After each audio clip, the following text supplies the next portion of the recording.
weekend, I got to play Fracture live in front of hundreds of people in Spain with Bill Bruford and David Cross from the original recordings in the audience.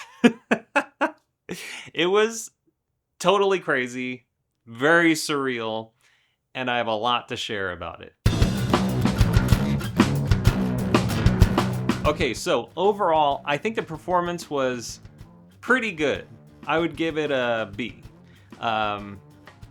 But I've heard from a lot of people, including Bill Bruford himself, who called it masterful and note for note resounding success. I guess it was better than my B, but my standards are different because obviously I've played the song a zillion times and I know what perfect sounds like, looks like, plays like. I did not do that. So I'll go through kind of what happened and where I could have done better and share just kind of my experience through the whole thing.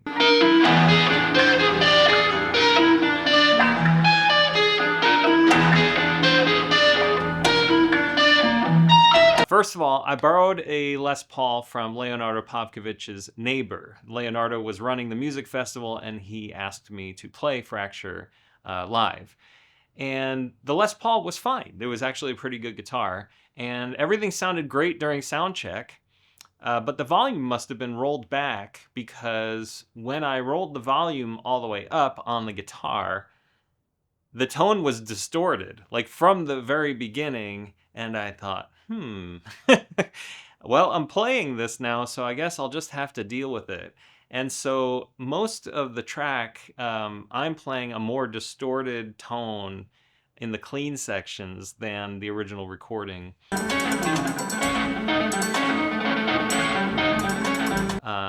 Which was fine for a lot of it, but between that issue and the sound guys telling me to lower the playback track, I played along with the original track, so they told me to turn down the volume of the backing track and turn up the volume of my guitar. And so with the distorted guitar and the different volumes, for the live performance, I literally could not hear the quiet parts. And most songs have a dynamic range that's this big, but Fracture gets super quiet and then super loud. And during the super quiet parts, I just had to kind of guess on the tempo.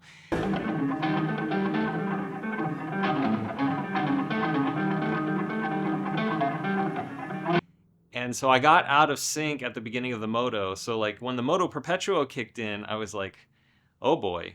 I can't hear it. I know that I was playing it faster, like when I was practicing backstage. I had upped the tempo so that when I played it live, I could play it fine at the real tempo. But because I couldn't hear, I ended up slowing down a little too much.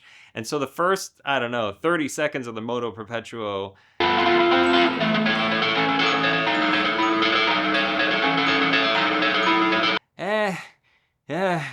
but I was able to kind of recover. And once I could hear Bill Bruford's percussion come in, the ding, tick-a-dent, tick-a-dent, tick-a-dent, I was like, oh, okay, now I know where we are.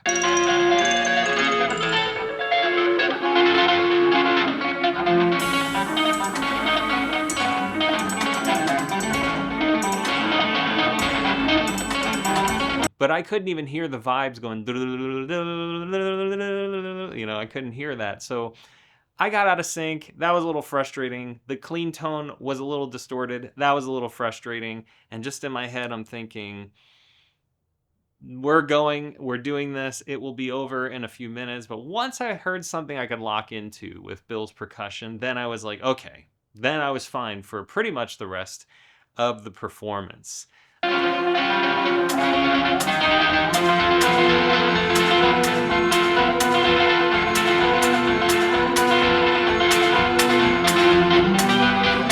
So eventually we got to the Bill Bruford whoop, the infamous woo, and I heard it in the headphones and I looked up and said, thanks, Bill, because I knew he was there.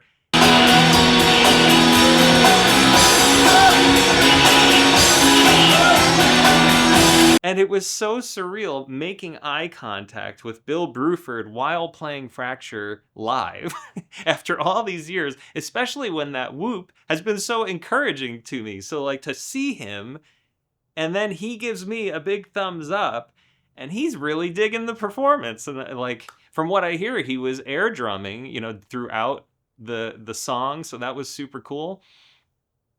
And then I just kind of got excited and I lost track a little bit of the notes I needed to play.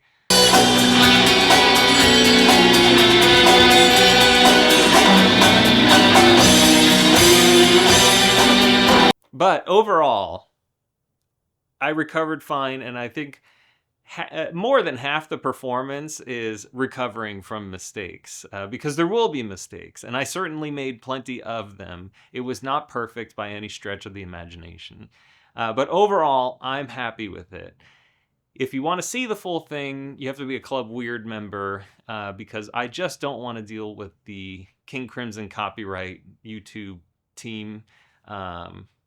I've had issues before and they typically just block videos. So I don't want to include anything that will get my videos blocked. So join Club Weird. You get a downloadable link where you can watch the performance. Let's see, what else? Okay, so after the performance, I went, well, first of all, I got this huge standing ovation. I could not believe it.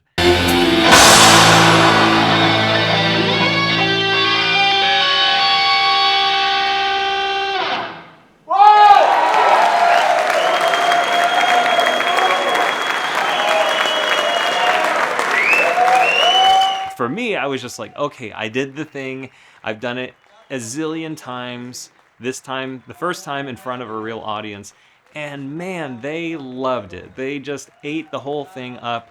And Alex Doverk, who plays with Marcus Reuter in Anchor and Burden, he came up to me the next day and he was like, I couldn't believe how much the audience was like into it. And frankly, I couldn't either. I was almost like baffled. Like, what are you guys doing? For me, this is like such an ordinary thing. But I guess to see the original version of Fracture performed live, and I told the story of my, journey through the piece, I guess it just really hit the nail on the head for a lot of people. And I went out right afterward, like after the standing ovation finally ended, and I had waved everyone off, like, stop it, I go out in the hallway and there's Marcus Reuter with Bill Bruford. And Marcus gives me a big hug and he goes, that was great. Nice job. And then Bill Bruford, he's like very impressive. He was very complimentary. And he said, that makes me wonder if I can start playing along to my own backing tracks and still, get paid for the gig. But yeah, he was so encouraging and nice about it. We got a nice photo together. And that was great. And then, I just met so many people there who told me they loved the performance. And I've sent it to a bunch of friends and family members. And they're like, wow, that was amazing. So while I might give the performance a B overall, I think everyone just feels like to have done what I did was so impressive. But for me, it's more like, it's still about climbing the mountain. Like, it's not about playing it live, it's about playing it well. And that's always what it's been for me.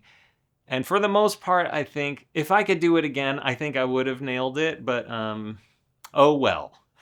Excuses and problems and blah, blah, blah. It's funny, in the performance, there's a part where there's this giant black bug. It had to be like 3-4 inches long, on the stage, just slowly crawling over to my feet, to the point where I just kicked this thing. Like, I thought I would kick it off the stage and it barely moved, like a foot. And I was like, okay, whatever. So, in this performance, I'm thinking, oh, my tone's off, the volume's all off. I gotta just figure out, like, how am I going too fast? Am I going too slow? Just all of this stuff's going through my head. And then I'm looking up and I see a full audience and there's crazy lights and all this stuff. And of course, I know Bill is in the audience over there, and David is behind, waiting with his band to go on stage right after I finish. Wow, just so much going on. But I just had fun. And people kept saying, I don't know how you smiled and laughed throughout that thing. But that's just kind of my natural reaction to I don't know, mistakes, doing things that are hard, just kind of like, okay, what am I gonna do? Like, I'm not gonna get angry over it. So yeah, overall, I think it was a lot of fun. The performance went mostly very well. Got very nice emails from Bruford afterward, and very nice words from David Cross after the performance. But um, Sid Smith said that it was like watching. He said it sounded like, because of the speakers and the way the whole thing was done, it sounded like the band was playing behind me. And so he was like, it was like being there watching King Crimson play this song. Obviously, nobody else was on stage with me, but he said that's what it felt like. And he thought it was very good. And he said he's heard every mistake in the book from Robert and other players trying to make it through it. And he said he thought it was very good. So overall, very positive feedback, an encouraging experience for me. So encouraging that I think this could be something that I would take on the road. I know Alex Skolnick does like things about how Eruption, like he'll play Van Halen's Eruption and break it apart and talk about that. I think I could see myself doing that in like New York, Chicago, Seattle, San Francisco, or something like that. If you think that would be cool, I'd love to hear in the comments, because it is, after that was like a really exhilarating experience. Like, I would love to be able to play it some more in front of people. I wish I could have played it with a real band, but whatever. Maybe someday I will. I thought I was totally done with this piece, but thanks, Leonardo, for pulling me out of fracture retirement, I suppose you could call it. Anyway, those are my thoughts on the performance. Totally unscripted, just, everything that comes to mind. That's everything I could think of. I still want to make another episode of Failure to Fracture about the right hand architecture, and a couple of guitarists, actually people who had been in Guitar Craft or Guitar Circle, people who had tried playing Fracture, came to me live, like in person at the event the next day or that night, and they talked about how they struggled and all of this stuff. I tried moving their thumbs, and the way Robert showed me, you had to move your thumb and all this stuff. So it's just kind of like a really cool experience with a niche thing, and the audience was there to receive it. So yeah, you want to check it out, join Club Weird, hit the join button below the YouTube video player. It's $3 a month, and it helps the channel sustain itself, pay bills, and do those kinds of things. So thanks a lot. Hope you enjoyed this rambling video. And if there's anything else, please feel free to leave questions in the comments, and I will answer them. See you in the next one.